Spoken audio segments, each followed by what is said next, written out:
तो इस तरीके से ईशावास्य उपनिषद के इन प्रारंभिक 3 मंत्रों में हम लोगों को 3 प्रकार के अधिकारियों के लिए उपदेश प्रदान करा गया।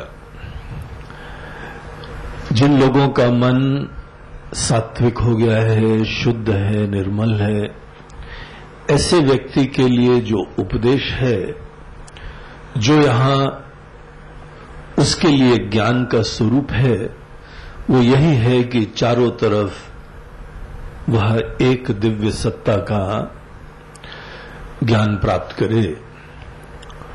और अगर हम आज इस प्रकार के ज्ञान के लिए आज पूर्ण रूप से उपलब्ध नहीं हैं, कुछ न कुछ अभी हमारे मन के अंदर विक्षेप है, कुछ न कुछ हमारे मन के अंदर अभी कर्तव्य हैं, जिम्मेदारियां हैं, सपने हैं, कुछ वासनाएं हैं।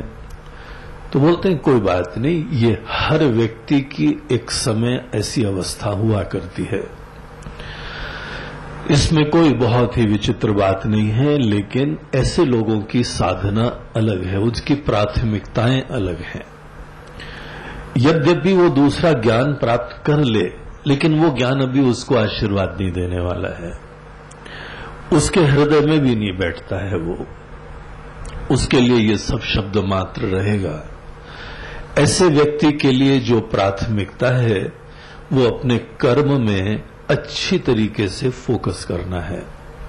कुछ कर्म के क्षेत्र के रहस्य जानते हुए उनको ऐसे समस्त सिद्धांत और सच्चाइयों को अपने जीवन में क्रियान्वित करना होता है।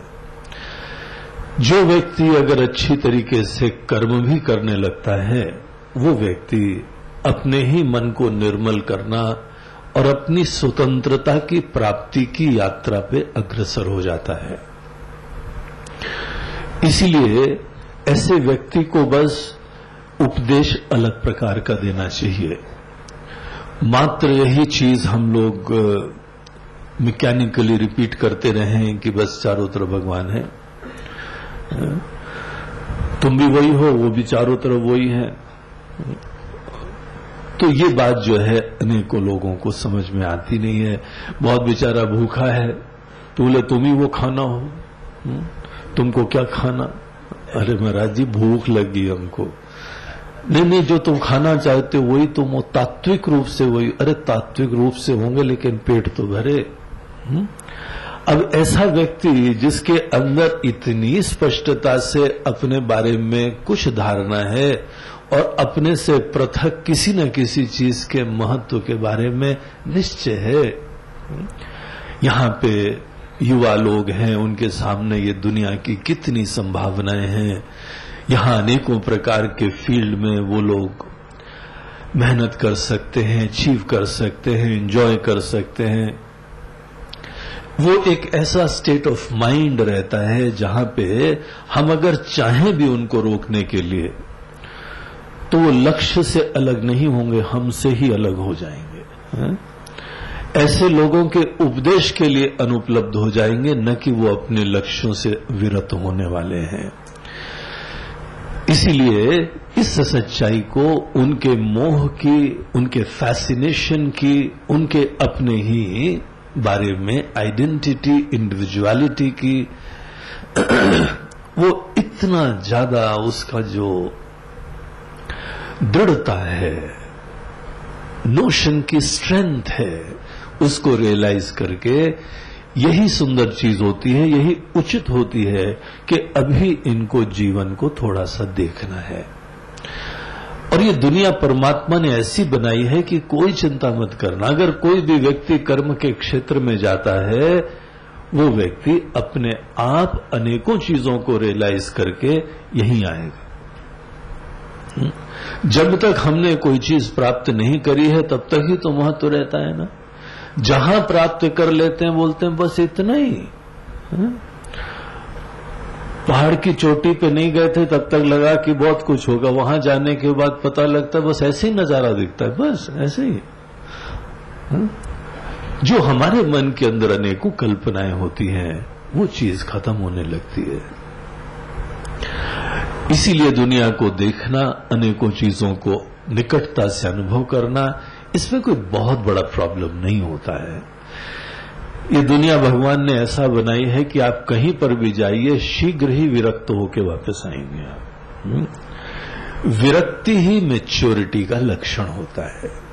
हमारे डिस्पैशन, हम अनेकों प्रकार के पैशन से फ्री होते जाए तो आपने जीवन को निकटता से देखा है। डर के नहीं, उच्चाटन से नहीं, घबराहट से नहीं, कोई विद्वेष से नहीं, लेकिन एक यथार्थ से। यहां किसी चीज के बारे में हमको कोई द्वेष नहीं है, यहां किसी चीज से भी अब हमको कोई राग नहीं है। ये हमारे अंदर राग और द्वेष से जो फ्रीडम प्राप्त होती है, यही जीवन को निकटता के देखने का प्रसाद होता है।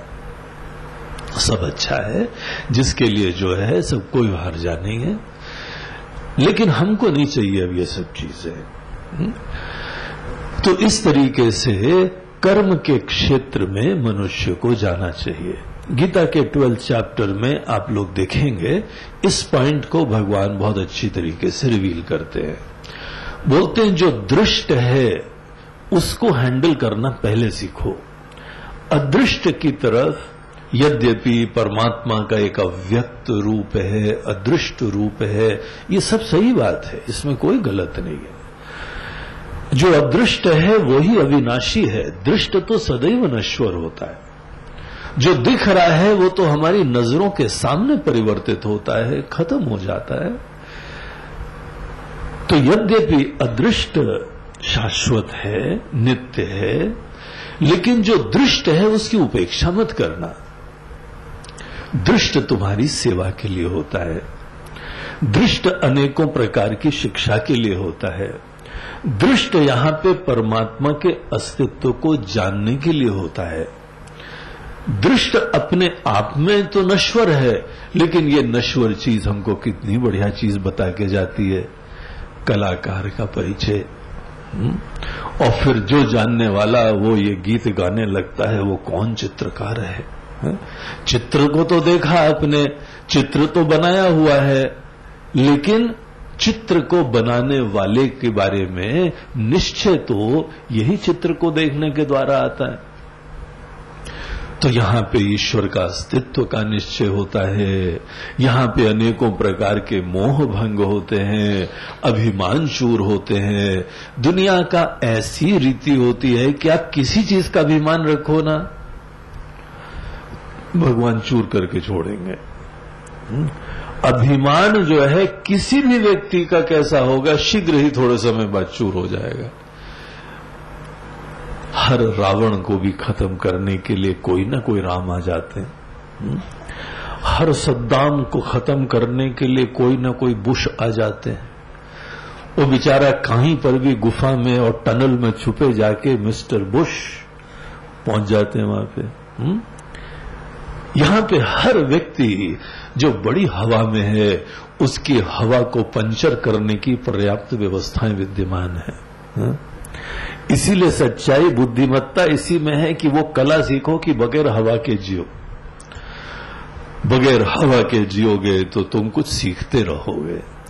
इसीलिए हमको किसी को कर्म के क्षेत्र में जाने से रोकने की जरूरत नहीं है, हमको उसको सजग करने की जरूरत है। अगर तुमने ध्यान नहीं दिया तो बहुत ही दुखी हो जाओगे आप पे, और अगर ध्यान दिया तो बहुत ही साफ सुथरे होकर निकलोगे। कर्म का क्षेत्र हमारे मन को निर्मल कर सकता है, कर्म का क्षेत्र हमारे मन को विक्षिप्त भी कर सकता है। हम या तो यहां पे ऐसे अभिमानी होके कर्म के गर्त में गिर के अपनी स्वतंत्रता विहीन हो जाएं, या यही कर्म का क्षेत्र है जो हमारे मन को बहुत अलर्ट, निर्मल, निरभिमानी कर सकता है। तो ऐसे कर्म के क्षेत्र से डरना क्यों? ऐसे कर्म के क्षेत्र से भागना क्यों? कर्म अपने आप में कोई प्रॉब्लम नहीं है, हमारी एटीट्यूड्स प्रॉब्लम देती हैं। इसी के लिए देखिए अनेकों संत लोग बताते हैं कि ये दुनिया जो है ना, ये एक खुरदुरा पत्थर है। और अगर आप इसी खुरदरे पत्थर के साथ राइट कांटेक्ट की कला जानते हैं तो अपने मन की धार को पैना कर सकते हैं। चाकू को पैना करने वाले खुरदरे पत्थर का ही तो प्रयोग करते हैं ना। लेकिन what a beautiful art of right contact. जिस कला से वो इसी पत्थर का संस्पर्श करते हैं, अपने अंदर और सूक्ष्मता और सुंदर जो है वह धार उत्पन्न हो जाती है। लेकिन अगर किसी आदमी को वो तरीका नहीं पता हो तो बची बचाई धार भी ब्लंट हो सकती। पॉसिबिलिटी दोनों तरफ है, इसीलिए पत्थर को दोषी मत दो। ये भगवान कैसा पत्थर बनाया आपने, ये माया से क्या क्रिएशन करा है, हम कंफ्यूज हो जाते हैं। अरे मत हो भाई, भगवान शंकर की एक कथा आती है। एक बार जो है वह समाधि में बैठे थे और एकदम उनकी आंख खुली। सब उनको जो है एक क्षण के लिए बड़ा रंग गए थे इन चीजों में। सडनली रियलाइज हुआ कि this is all very ephemeral, सब माया का विलास है, ये तो सब कल्पना है। तो गुस्सा गए वो, बोलते किसने क्रिएट करा ये सब, हम कंफ्यूज हो गए। अब पार्वती जी पास में बैठी हुई थी, बोलती भगवान कोई आपका ही दास होगा, आप ही से कोई शक्ति, आपसे ही कृपा, आपसे ही सामर्थ्य प्राप्त करके किसी ने करा होगा, आपके आशीर्वाद से करा होगा।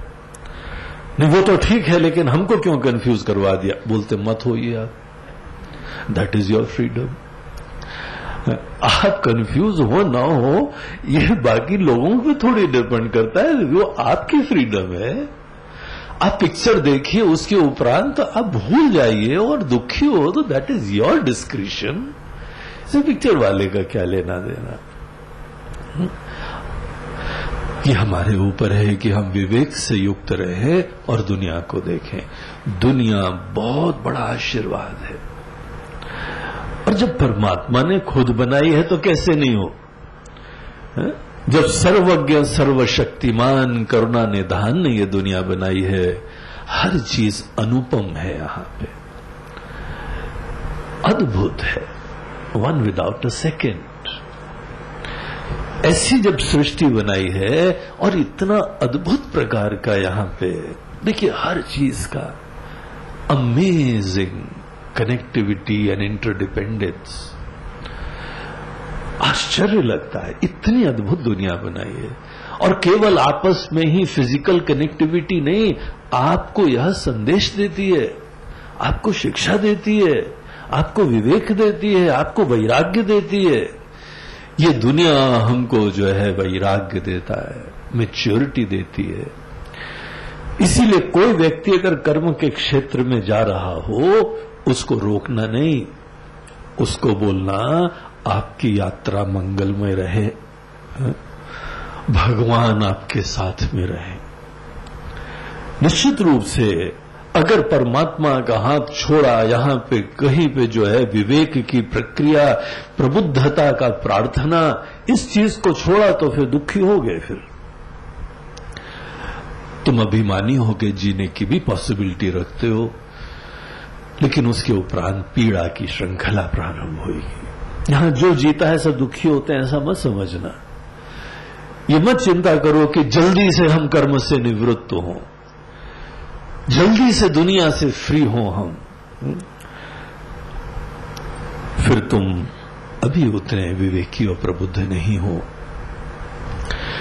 यहां पे दुनिया से भागा नहीं जाता है, दुनिया से मोह छूट जाता है। हमको कहां भागना। अब अच्छा बताइए, दुनिया से भाग के कहां जाओगे आप? नहीं, घर से भाग आएंगे बस, और घर से भाग के फिर रहोगे तो दुनिया में ही ना, या आश्रम में चले जाएंगे। अरे आश्रम भी एक दुनिया है, आश्रम के भी संसार हैं। और जो थोड़े दिन आश्रम में रहता है उससे पूछ लो जाके, यहां पे कितनी पॉलिटिक्स भी है, क्या नहीं होता है आश्रमों में। अनेकों प्रकार के संघर्ष होते हैं, जहां पे 10 लोग इकट्ठा हो जाएं, खींचातानी चालू हो सकती है। उसमें कौन सी बड़ी विचित्र बात है? वो तो दूर के जो है ना, वो कहते हैं ना, ढोल बड़े सुहावने लगते हैं। The grass is always greener in the neighbours lawn. बड़ा अच्छा लगता है दूर से। अगर बाय द वे आपको आना है, यू आर कॉर्डियली इन्वाइटेड, लेकिन थोड़ा लंबा सेशन के लिए आना। ये शॉर्ट एक्सपोजर्स में मजा आता है, इसीलिए हफ्ते भर का कैंप में बड़ा मजा आता है। लेकिन जहां लंबा कैंप कर लेंगे ना, तो फिर प्रॉब्लम हम लोगों को लगने लगते हैं। अरे स्वामी जी, हमने समझा था यहां तो बड़ा आनंद ही आनंद है, फिर सब आनंद खत्म होने लगता है। इसीलिए ये दुनिया में चारों तरफ पॉसिबिलिटी हर चीज की होती है। हम लोगों को बस यहां पे कहीं पर भी हम दुनिया से नहीं भाग सकते, दुनिया के विषयों से नहीं भाग सकते हैं, लोगों से नहीं भाग सकते हैं, अनेकों विकारों को देखने से हम जो है आंख मूंद नहीं सकते हैं। इसी में जीना होता है, हर जगह यही होता है। ज्यादा जंगल में चले जाओ, वहां पे हिंसा कोई कम होती है, हा? वहां शेर जिस तरह से हिरण को मारता है, आपको राम राम राम राम राम राम करते रहोगे आप। ऐसे वो निष्ठुरता से और निर्दयता से मारता है। कहां पे जो है वह इस प्रकार के आपको विकार खत्म होंगे।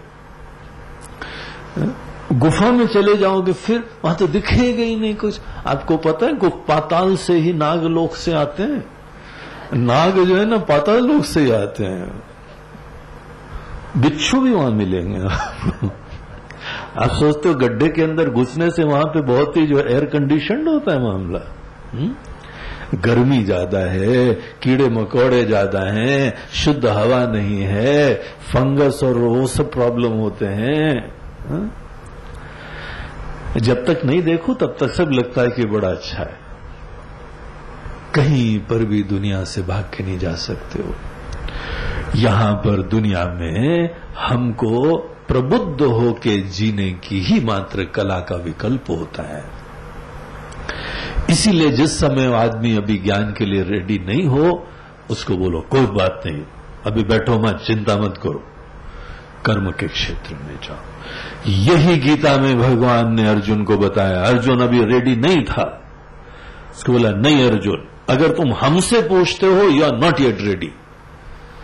किसी के मन में वैराग्य आ रहा है तो बड़ी खुशी होनी चाहिए ना। अरे बेटा, इसके अंदर वैराग्य आ रहा है, वैराग्य आ रहा है, चलो चलो चलो, तुम मैच्योर हो गए हो, चलो अब ज्ञान के लिए चलो। भगवान बोलते नहीं, कई बार जो है ना शमशान वैराग्य भी होता है, नकली वैराग्य भी आता है कई बार। तो हम लोग वॉक करने जाते हैं गंगा जी के पास में, आगे अनेकों अंतिम क्रियाएं चलती रहती हैं। गंगा जी का तट है, लोग अनेकों लोग आके वहां पे अंतिम क्रिया करते हैं। जब कोई पहली बार देखे, बार बार देखे तो वो जड़ हो जाता है, पहली बार देखे तो बड़ा कवि बन जाता है। देखो क्या जीवन है, एक दिन हम भी इसी तरह से जल रहे होंगे, सब छोड़ छाड़ के यही हमारी गति होगी। आप सडनली जो है बहुत ही निर्मोही हो जाते हैं, सब लोगों के प्रति गुस्सा, काम, क्रोध, वासना सब आपके अंदर शिथिल हो जाती है। ये सब एक दिन छोड़ के जाना। क्या पागल बने हुए हैं हम ऐसे संसार की चीजों में, यही गति होनी है। लेकिन वो जो है ना दिव्य विचार, बाय द टाइम आप वापस आते हैं सब गायब हो जाते हैं। वेरी एफरवेसेंट, इतनी शीघ्र ही गायब हो जाते हैं। और आते ही खाने की घंटी बजती है, बोले क्या यहां नमक ही नहीं डाला ठीक से। वो जो दुनिया के समस्त मोह से मुक्त था, वो वहां अचार ढूंढ रहा है, बोलता आज खाने में अचार नहीं। ऐसे दुर्दशा होती, from such sublime to ridiculous, कहां से कहां आ गए। तो कई बार ऐसे जो है ना क्षणिक वैराग्य आते हैं। भगवान बोलते हैं देखो अब हम बहुत मेहनत कर रहे हैं तुम्हारे ऊपर, तुम बाय द टाइम सत्संग हॉल से बाहर निकलोगे सब चौपट हो जाए, तो आई प्रेफर टू वेट। इसीलिए अभी कर्म के क्षेत्र में लगे रहो, और कर्म के क्षेत्र में बस उत्साह तुम्हारा बना रहे। This is the only point. बस कर्म के क्षेत्र में उत्साह नहीं खत्म होने देना, एंड देन तुम सतत सीखते रहोगे। हम इसीलिए बता रहे हैं क्योंकि कर्म के क्षेत्र में हम तुमको हिलाने आएंगे। तुम्हारी उम्मीदें, तुम्हारी आशाएं, तुम्हारी अपने अपेक्षाएं, तुम्हारा अभिमान सब हम चूर करेंगे आके। अगर उसके उपरांत तुम जीने की उमंग बनाए रख सकते हो तो निश्चित रूप से तुम्हारे अंदर बड़ा संतुलन और समत्व विद्यमान है और तुम शिक्षित हो जाओगे। बस इस एक सूत्र को बनाए रखना। अपनी जिम्मेदारियों से पलायन भी मत करना और कर्म और जीने की उमंग भी मत खोना। Just hold on to this. उसके उपरांत कोई चिंता मत करो। ये दुनिया की किताब तुमको बहुत बढ़िया बढ़िया शिक्षाएं देगी, अनेकों रहस्यों का उद्घाटन करेगी आके। कुर्वन्ने वेह कर्माणि जिजी विशेषत गुम समाहा। फुल लाइफ जीने की इच्छा करो। ईशावास्य उपनिषद के स्टूडेंट के लिए there is no retirement. This is not a government job and this is not a part time sadhana also. यहां पे कोई रिटायरमेंट नहीं करने का है। स्वामी जी बहुत हो गया है, नहीं। कर्तव्य तुम्हारे जीवन किस चीज का? तुम्हारी एक तो उमंग नहीं खत्म हो और दूसरी चीज है कुछ न कुछ करने का उत्साह नहीं मरना चाहिए। लेकिन कर लिया बहुत, बोलते नहीं अभी कुछ बचा है। क्या बचा है? ये ज्ञान बचा है। अब कर्म सभी थोड़ी खेती करते रहना सदैव। ये बाहर के जो है कुछ ना कुछ हमको हाथ पैर हिला के थोड़ी सदैव कुछ करना है। करने में यह जो है अनेकों रियलाइजेशंस हैं, अनेकों जो है वह इंसाइट्स हैं, जीवन के रहस्यों को जानना है, उसका संकल्प रखो। कुछ न कुछ यहां पे जो है एक चैलेंजिंग गोल सदैव रखो। देखिए कर्म जो है ना आदमी को जगा देता है, इसीलिए कर्म करना बहुत अच्छा रहता है। अगर आपको जिस समय यहां पर अनेकों लोग हैं जो काफी वृद्ध हो गए, जिन्होंने अपने जीवन में बड़ी मेहनत करी थी, एक समय आता है कि आपके सब कर्तव्य खत्म हो जाते हैं, सब जिम्मेदारी खत्म हो जाती। आप देखिए अपने जीवन में उसके बाद what a dull phase starts. जहां पे आदमी को कुछ भी नहीं करने को होता है ना, आदमी के अंदर डलनेस आती, तमोगुण आता है। इसीलिए मन को जगाए रखना हो तो अपनी तरफ से कुछ न कुछ जो है ना चुनौती ले लो, कुछ न कुछ सीखो। कहीं पे कुछ पढ़ो, कहीं कुछ ज्ञान प्राप्त कर रहे हैं, कहीं पे कुछ बढ़िया जो है कविताएं सीख रहे हैं, कहीं संगीत, कहीं भजन, कुछ न कुछ चुनौती अपनी प्रकृति के हिसाब से जरूर लेना है। And it should be a challenge. चुनौती होनी चाहिए। चुनौती विहीन जीवन बड़ा शिथिल हो जाता है, बड़ा डल हो जाता है। यद्यपि चुनौतियों में हम लोग मार खाते हैं, जहां चुनौतियां लेके आगे बढ़ते हैं वहां पे अनेकों प्रकार की सफलता असफलता और अनेकों राग द्वेष, लाइक्स डिसलाइक्स, और ये बहुत ही यहां पे अति डेस्परेट लोग जो हैं वो बड़े they don't play according to the rules. ऐसे लोग आपको मिलेंगे जो कोई रूल्स के हिसाब से प्ले नहीं कर रहे हैं। Still you have to live here. हमको चुनौती लेके जीना, कभी चुनौती विहीनता का जीवन मत जियो। जो चुनौती विहीन हो जाएगा ना, वो आदमी डल होने लगेगा। आप खुद अपने मन के अंदर देखेंगे देयर इज अ डिफरेंस।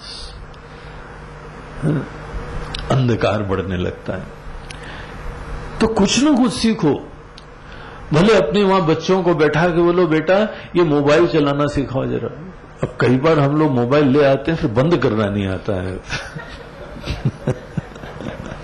एक सज्जन, हम लखनऊ में प्रवचन हो रहा था, वो नया नया लाए थे ना पांडे जी।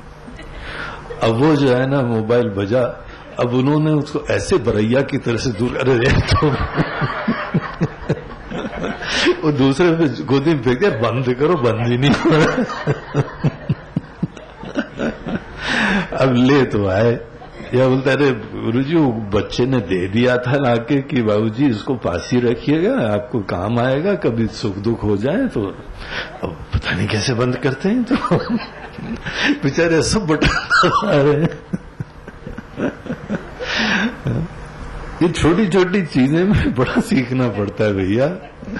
लेके बैठो, रिसर्च करो, अपना दिमाग कहीं तो लगाओ, कुछ तो चुनौती लो। और अभी तो जो है धीमे धीमे दुनिया ऐसी हो रही, देखिए जो भी बच्चे हैं युवा कंप्यूटर पे बैठे हुए, लैपटॉप पे बैठे हुए, अरे सीखो तो, ये क्या भला है? दुनिया भर का सब काम इसी से हो रहा है। बच्चों के साथ भी अगर तालमेल बैठाना है तो ये दुनिया में आना पड़ेगा, सीखना पड़ेगा। उनसे इंटरैक्शन करना है, उनके लेवल ऑफ एग्जिस्टेंस में भी आना है ना, तो ये सब सीखना पड़ेगा आपको। चुनौती है, हमारे जमाने में नहीं होता था, अरे अब करो, लेकिन बगैर चुनौती के जीवन मत जीना। बगैर चुनौती के जीवन वही है कि सुबह होती है, शाम होती है, खा लिया खाना, खा लिया, खा के क्या करो, सोएंगे, सो के क्या उठेंगे, उठोगे सोएंगे, ये जीवन। बोलने पर भी जो है ना उबासी आती है, ऐसे लोगों के बारे में चर्चा करें और बड़े खुश हैं, आज का टाइम पास हो गया। एक जगह इंदौर में प्रवचन हम करते थे, वो सज्जन वहां से हम फिर शिफ्ट हो गए, हमारा आश्रम दूसरी तरफ बन गया, इधर आ गए। तो उस क्षेत्र से आए, बोलते हैं स्वामी जी आप इधर से चले गए, no we are missing you so much. हमें बोला अच्छा, बड़ी अच्छी बात। फिर बाद में बोलते हैं हमारी आजकल शामें नहीं कटती हैं महाराज। तुम्हारी ऐसी की तैसी, हमको जैसे तुमने कोई नाचने वाला समझ रखा था। तुम्हारी जो है ना शामों को हम सुहाना बना रहे थे, हमारी शामें नहीं कटती। तुमको शर्म नहीं आती है बोलते समय? हम तुम्हारे सामने क्या ठुमका लगाते थे वहां पे, तुम्हारी शामें नहीं कटती हैं। बोलते नहीं वो मतलब नहीं है, और क्या मतलब है? शामें नहीं कटती हैं। यहां पर हम लोग कुछ न कुछ कार्य चुनौती से करें। टाइम पास वाले लोग कितने डल होते हैं, कितने डिसइन्फ्यूज्ड होते हैं, कोई प्रेरणा नहीं होती है। यहां हमको जो है ना यजुर्वेद का ईशावास्य उपनिषद बता रहा है, भैया ऐसा मत आने देना, उत्साह से जो फुल इंस्पिरेशन है ना, जो इंस्पिरेशन हम लोगों को अपनी अनेकों बार इच्छा और सपने की पूर्ति के समय था ना, can that inspiration be there right now? वो हमारे अंदर जीवंतता होनी चाहिए। कभी भी मत समझना कि शरीर की वृद्धि से, इसकी वृद्धावस्था से मन में वृद्धावस्था होती है। मन कभी बुढ़ा नहीं होता, by the way, for your information. FIY FYI। तो आपके जो है देखिए, हम लोग इस शरीर को छोड़ देंगे ना, दूसरे शरीर में यही तो मन जाएगा। वो बचपन के शरीर में यही सूक्ष्म शरीर जाता है। जन्म मरण किसको बोलते हैं? एक स्थूल शरीर को छोड़ के हमारा ही सूक्ष्म शरीर दूसरे स्थूल शरीर को प्राप्त कर ले। जब यही मन जाएगा तो फिर अगर इस मन को जो है आप जवान रखेंगे तो नेक्स्ट चैप्टर भी अच्छा होने के चांसेस है। बट जस्ट इमेजिन, अगर आपका मन यहां पे बिल्कुल ही तामसी, डल, डिसएंथ्यूज्ड हो जाता है तो बेचारे के बचपन से उसका सत्यानाश होएगा, क्योंकि यही मन जाएगा।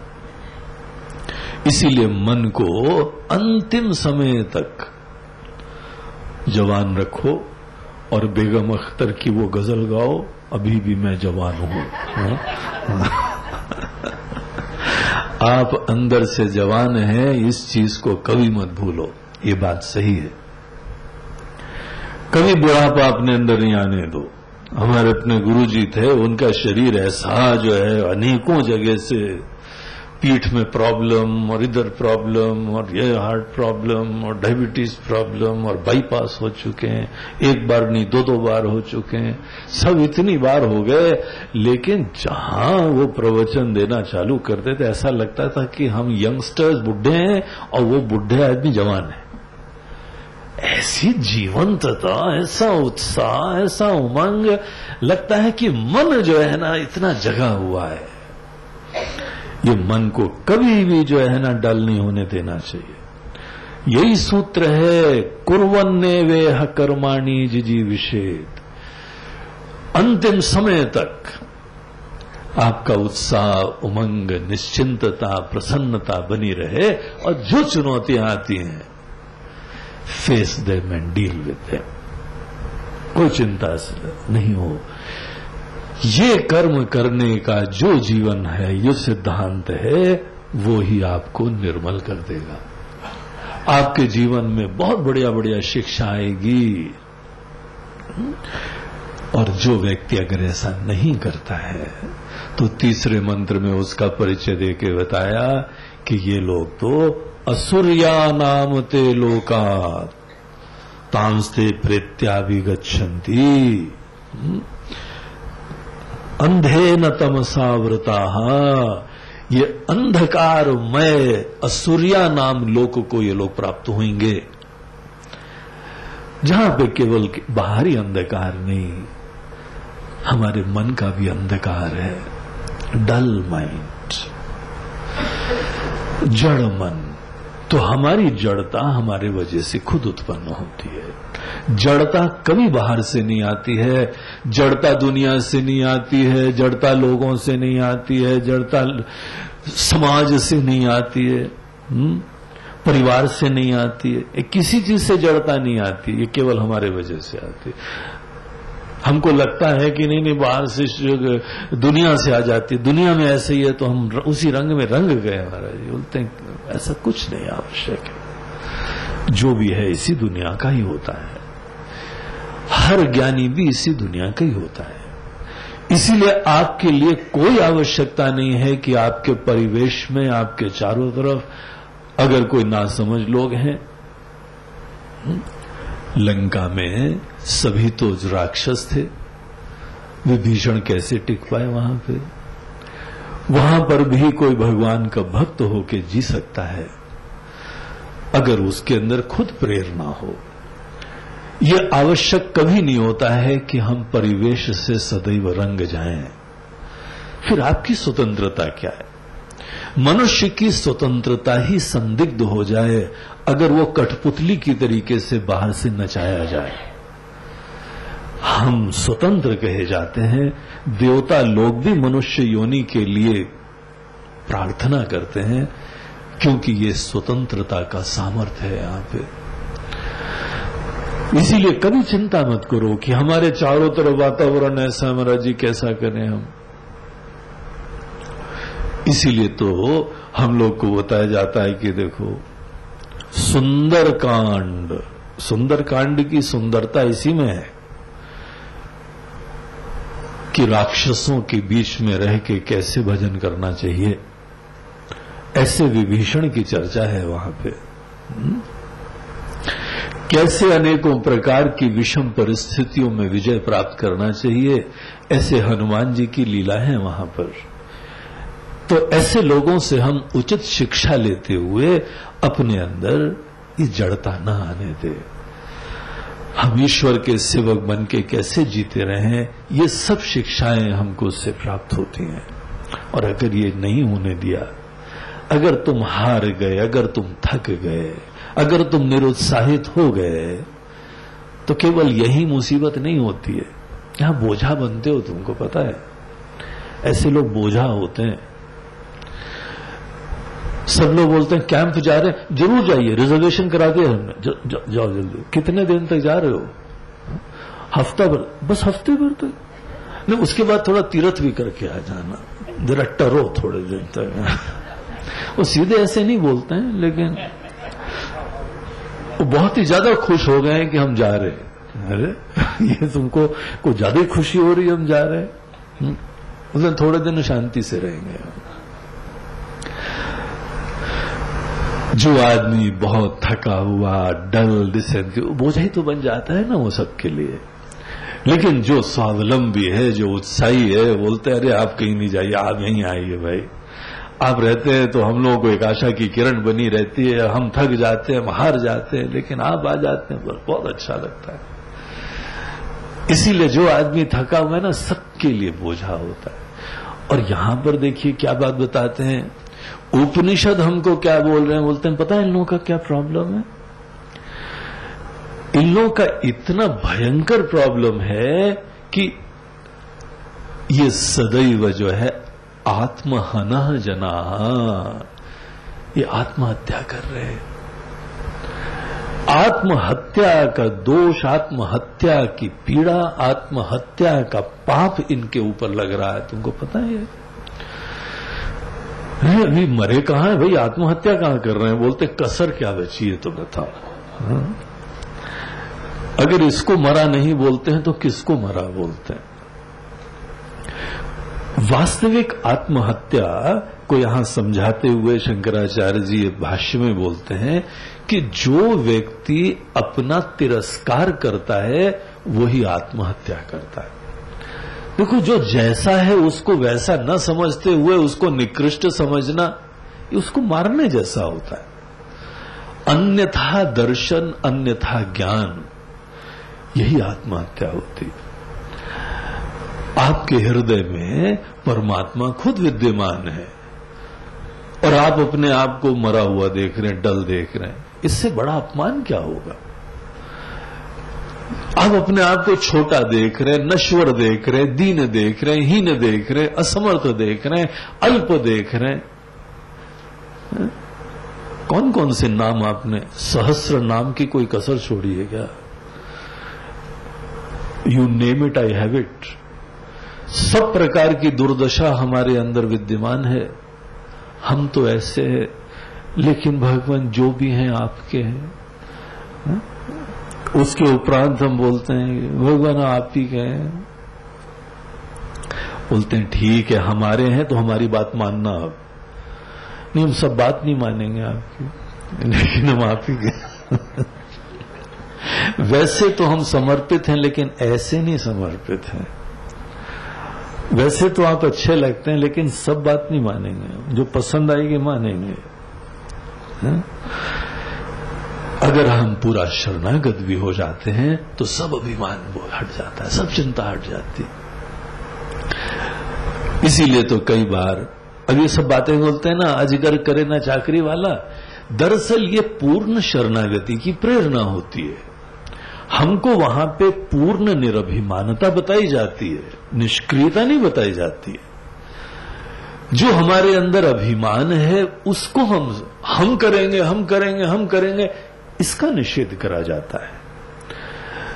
तो आप अगर पूरा इसी अपने ही तामसी, अभिमानी, क्षुद्र इस मैं को किनारे कर दें, इस काई को हटा दें, तो बड़ा निर्मल जल निकलता है। लेकिन इसको तो दूर करो। जो व्यक्ति अपने आप को हीन, दीन, असमर्थ समझता है वो आत्महत्या कर रहा है। आप हीरे को कांच समझिए तो हीरे का तिरस्कार कर रहे हैं, आप हीरे की अवमानना कर रहे हैं। यहां पे शास्त्र, सब शास्त्र, सभी संतों की वाणी, सभी वेद, हर वेद के अंदर हम लोगों को देखे संतों ने महावाक्य दिखाए। और हर महावाक्य का क्या मतलब होता है? जीव परमात्मा से कभी अलग नहीं है।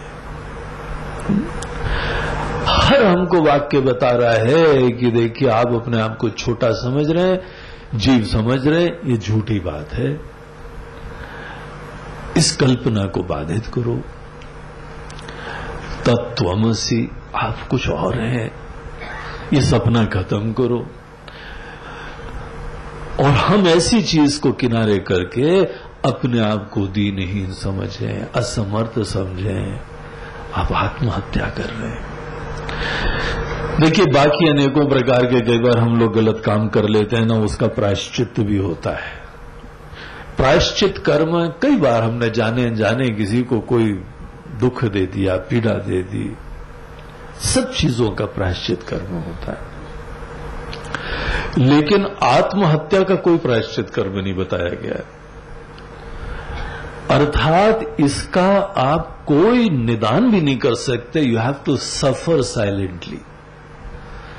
ऐसा कोई तरीका नहीं है कि आप आत्महत्या करने के उपरांत, मैं का तिरस्कार करने के उपरांत संसार के संताप से बच जाएं। There is no way out. In fact हम लोग के जो भी संसार के संताप होते हैं, जो भी दर्द हैं, जो दुख हैं, जो शोक है, जो ग्रीफ है, ये केवल इसीलिए होते हैं क्योंकि हमने आत्मा का तिरस्कार करा है।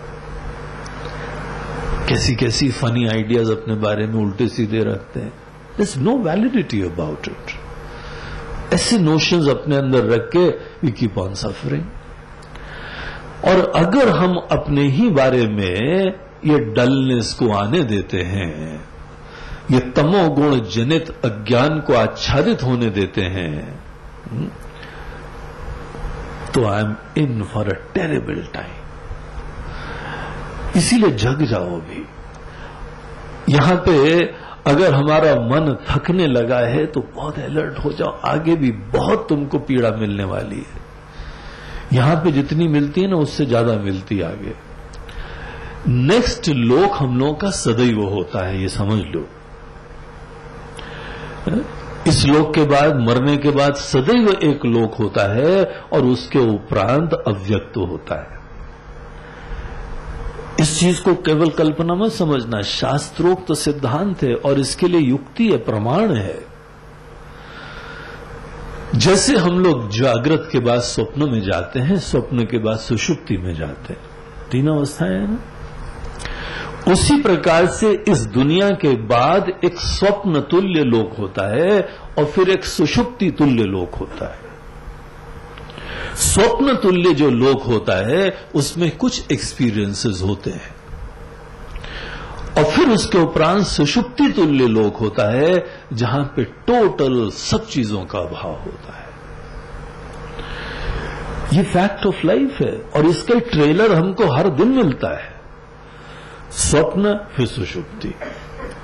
इसीलिए यहां पे पितृलोक कहा जाता है, स्वर्ग और नरक लोक कहा जाता है। इट इज अ फैक्ट, एक सच्चाई होती है। और आप इस चीज का ध्यान दीजिए कि सपोज आपके मन के अंदर यहां पे जागृत अवस्था में थोड़ी सी जो है डर विद्यमान है। किसी के मन के अंदर डर का बीज, आपको पता है उसके अंदर सपना कैसा आएगा? भयंकर डर।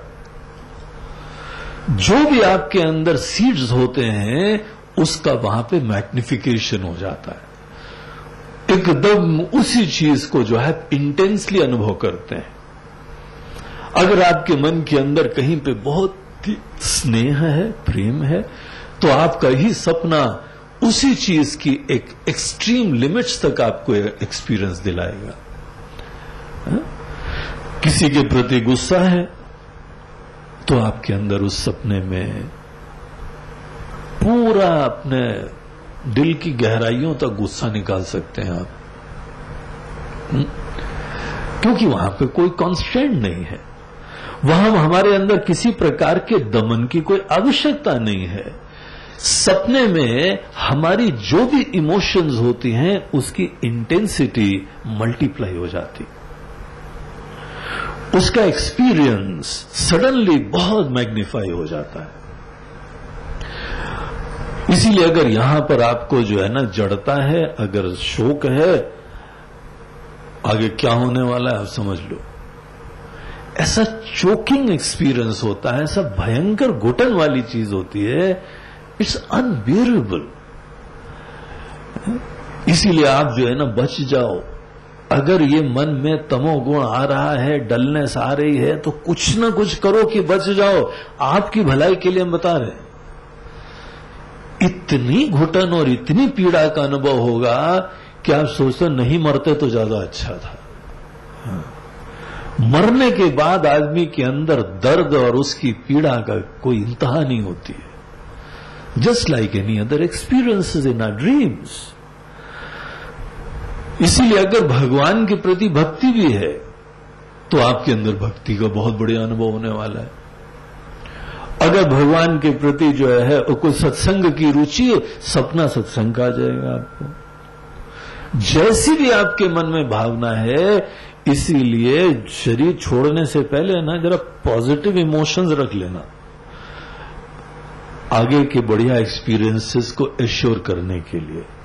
इसमें और कोई नहीं रिस्पॉन्सिबल होता है, आपका ही मन उसके लिए रिस्पॉन्सिबल है। अगर हमारा प्रार्थना, हमारा आशीर्वाद हो सकता तो अब भगवान भी कसर नहीं छोड़ते और कोई संत लोग कसर नहीं छोड़ते। करुणा निदान है ये लोग, एम्बॉडीमेंट ऑफ कंपैशन, लव। ये लोग थोड़ी कोई कसर छोड़ रहे हैं। इसीलिए ऐसे जो भगत लोग भगवान से बोलते रहते, भगवान अब ये करो, अब ये कर दीजिए, मूर्ख लोग हैं वो लोग। ऐसे तो भगवान हमारे कंसल्टेशन का रास्ता देख रहे हैं, कोई हमारे एडवाइजर्स, एडवाइजरीज को लेके वो हमको बताएंगे। ऐसे लोगों के पास आके, ऐसे अभिमानी लोग होते हैं ये। भगवान भी बोलते हैं थैंक यू सो मच, आपने बता दिया क्या करना है हमको, नहीं तो हमको पता ही नहीं था तुम्हारे लिए क्या करना है। स्टुपिडिटी। इसीलिए कभी मत सोचो भगवान को क्या करना है, बस अपने मन में भगवान कर देंगे, भगवान कर देंगे। अरे भगवान ने जो करना है कर चुके हैं भैया, और इतना बढ़िया करा है, तुम्हारी आंख खोलने की देरी है। कोई भगवान का दोष नहीं है और भगवान आपको मदद नहीं कर सकते। आप अपने मन को बदलो, कृपा मिलने लगेगी, आशीर्वाद बरसने लगेगा, क्योंकि आज भी बरस रहा है। इसीलिए अपने मन को तमोगुण की गर्त से हमको बचाने के लिए प्रयास करना चाहिए। और दुख क्यों आता है पता है? हमको जड़ता से जगाने के लिए। हर दुख ये संदेश होता है कि संभलो, जगो। हर दुख जगाने के लिए आता है, हमको ही जो है कॉम्प्लेसेंट होने से रोकता है। इसीलिए यहां की शिक्षा लीजिए और देखिए कैसे अपने मन को, सदैव मन ही मन को, शरीर जड़ हो गया है तो कोई बात नहीं, होना ही होना, एक दिन खत्म भी होना, एक दिन मरना भी है उसको। मन तो कम से कम प्रसन्न रह सकता है ना। स्वीकार करो, किसी चीज की स्वीकृति से उस चीज की पीड़ा खत्म हो जाती।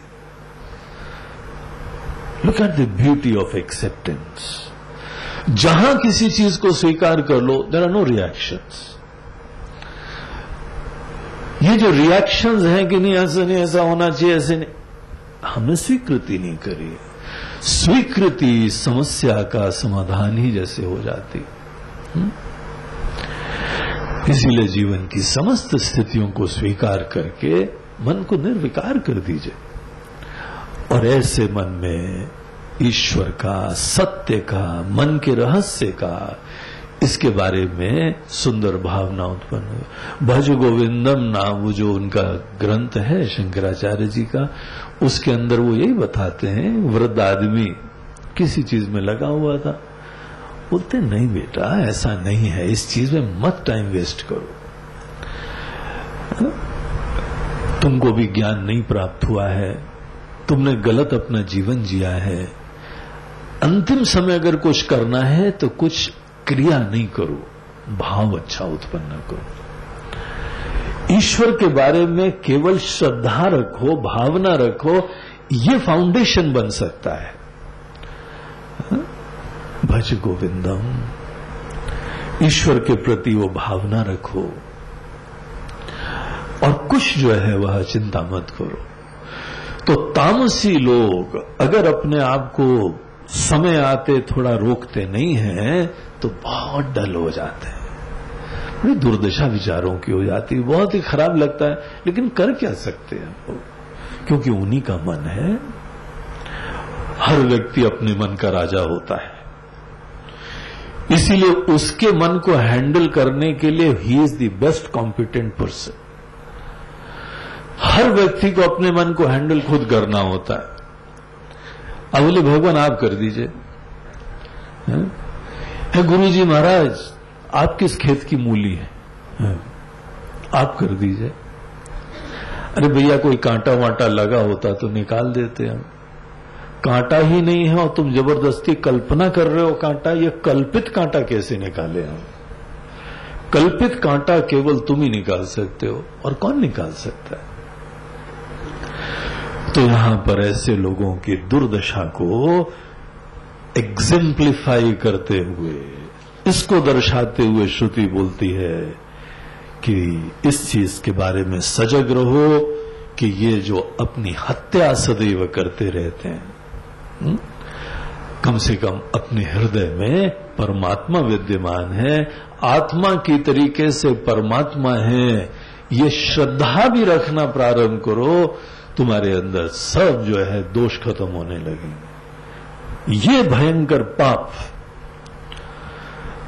जो भगवान से डाइवोर्स कर दिया है, भगवान से डाइवोर्स करते हैं लोग, तलाक तलाक तलाक, दूर दूर दूर, बोलते हैं फिर मरोगे तो, मरोगे क्या मर रहे हो, ऐसी दुर्दशा होती।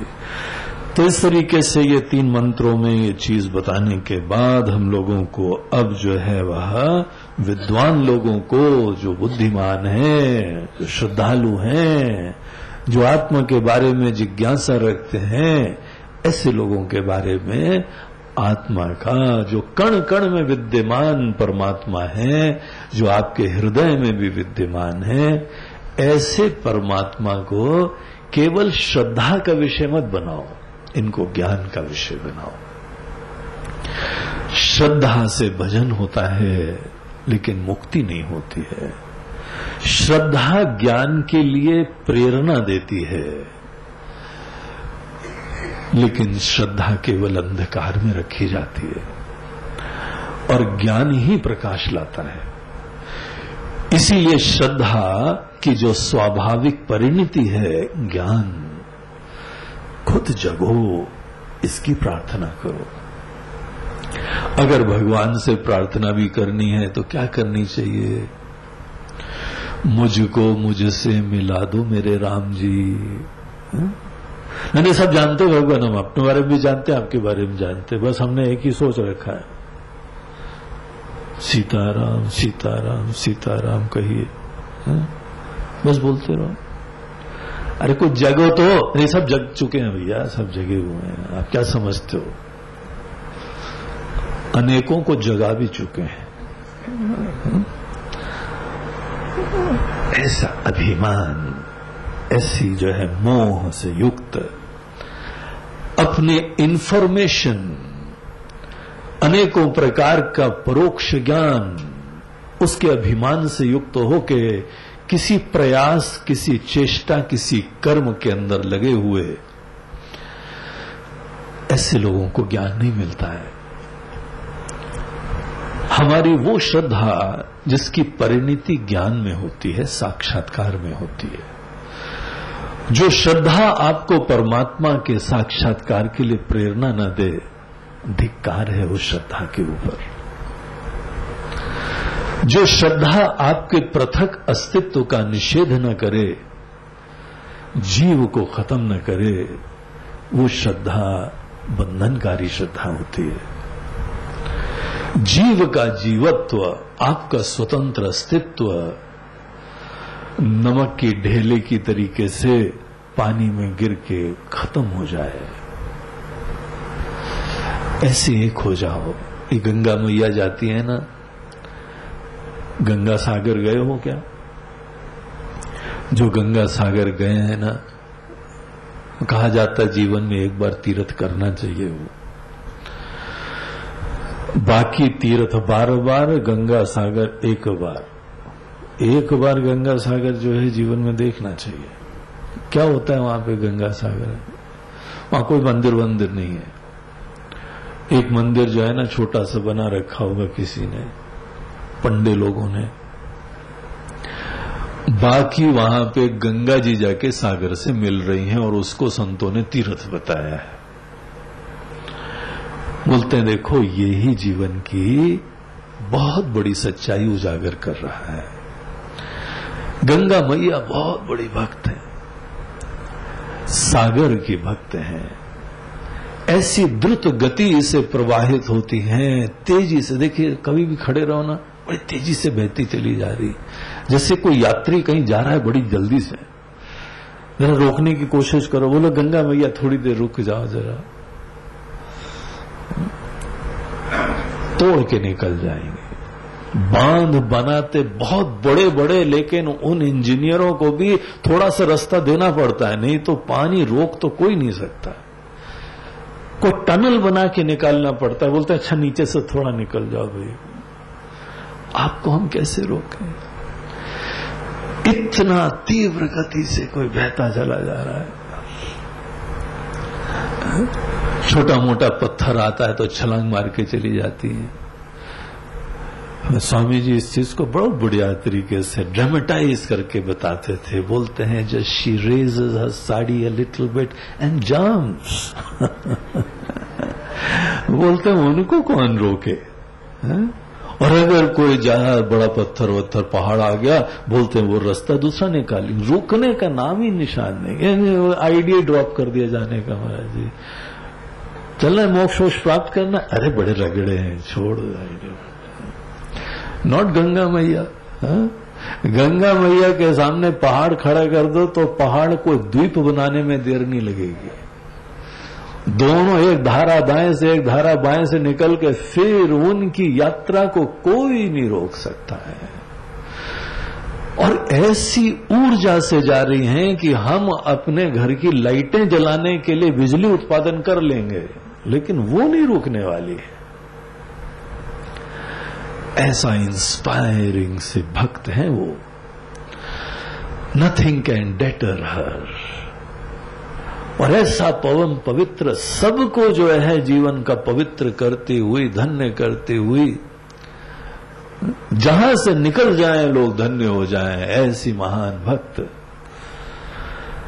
लेकिन सेवा के चक्र में गंगा सागर में जाने का आइडिया कभी ड्रॉप नहीं होता है, बस एक ही तीव्र प्रवाह। और वहां जाने के बाद गंगा जी सागर में लीन हो जाती हैं, मिट जाती है। मिलन में मिटना होता है, ईश्वर के साथ मिलन में अपने आप को मिटाना होता है। जो अपने आप को मिटाने को राजी नहीं है वो नकली भगत है, अभिमानी भक्त है। अगर अभी भी तुम अभिमानी हो, तुम्हारा अपना अस्तित्व, हम भक्ति करते, हमने करा, उस आदमी को कुछ नहीं पता भजन का न भगवान का। उसके लिए शाम के भजन, शाम का समय टाइम पास करने का अच्छा आइडिया है। शामें अच्छी होती हैं हमारी, डेली शाम हमारी बड़ी अच्छी, हम लोग बैठ के भजन करते हैं। हमारी भक्त मंडली है स्वामी जी, शाम हमारी बहुत बढ़िया कटती है। हम लोग बैठ के सब, ढोलक भी है, मंजीरा भी है, हारमोनियम भी है, तानपुरा भी लाने का विचार है, और फिर शामें काटेंगे हम।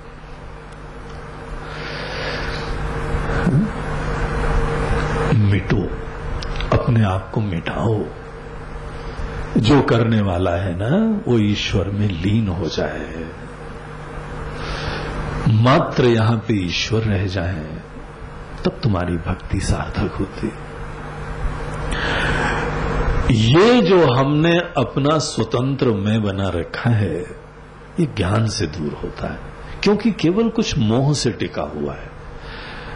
इसका कोई स्वतंत्र अस्तित्व नहीं है। जो मोह से टिका होता है वही ज्ञान से दूर होता है। अगर किसी की वास्तविक अस्तित्व होता हो तो उसको दूर करने के लिए कोई अस्त्र शस्त्र की जरूरत पड़ सकती। जब कल्पित सर्प है उसके दूर करने के लिए प्रकाश मात्र चाहिए, और उसका कोई दूर करने की कोई दूसरा बोझ ही नहीं है ही नहीं, वो हमारी कल्पना है। तो इसीलिए सदैव जो है गहराई से कुछ ज्ञान प्राप्त करना जीव का, जिस ज्ञान से जीव के जीवत्व का निषेध हो जाए, वही ज्ञान मोक्षदायी होता है, हमारी भक्ति की परिणति होती है। हम अपनी गंगा मैया से वास्तविक प्रेरणा और शिक्षा लेते हैं। हमारे संत लोग हों, गंगा मैया हों, सब लोग अपने आप को मिटाने के लिए राजी होते हैं, उपलब्ध होते हैं। अपने आप को मिटाने के लिए ये मत बोलना वो घर में जाके मिटाने आए हैं, जरा लाओ रस्सी वस्सी ले आओ। बहुत इंस्पायर होके कैंप से आ रहे हैं, हम मिटाने के लिए हैं, विल लाओ लिख देते हैं सबके लिए। अरे भैया, तुम्हारे जीवन का प्रॉब्लम नहीं है, तुम्हारे शरीर का प्रॉब्लम नहीं है। तुमको हम माया बाधित करने के लिए बोलते हैं तो पत्नी से तलाक लेने की सोचते लगते हो। तुमको जीव का निषेध करने के लिए बोलते हैं तो रस्सी ढूंढने लगते हो। कंफ्यूजन, कन्फाउंडेड पूरा। There is no communication which is taking place. न तुम्हारे शरीर का कोई दोष है, न यहां रिश्ते नातों का कोई दोष है, किसी का कोई समस्या नहीं है। ये हमारे अंदर एक कल्पित ईगो है, यही जीव है। ईगो का इफेसमेंट इज द इश्यू। ये अभिमान, ये अहंकार जो करके बैठा हुआ है ना, इसको खत्म करना चाहिए। ज्ञान इसके लिए होता है। तो वो ज्ञान जो हमारे अंदर हमारे ही ईगो और जीव का अभिमान का निषेध करे, ऐसे हम लोगों को विचार यहां पे अगले मंत्र में देते हैं। तो देखिए, इसको पढ़ लेते हैं, फिर ब्रेकफास्ट के बाद देखेंगे। अनेजदेकं मनसो जवियो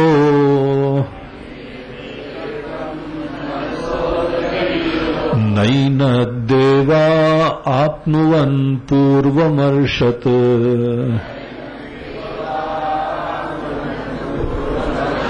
तद्धावतो ज्ञानत्येति तिष्ठत्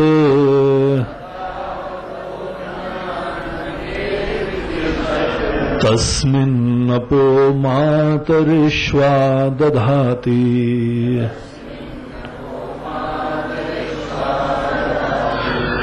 बहुत ही सुंदर मंत्र है। फिर हम लोग इसको ब्रेकफास्ट के बाद देखते हैं।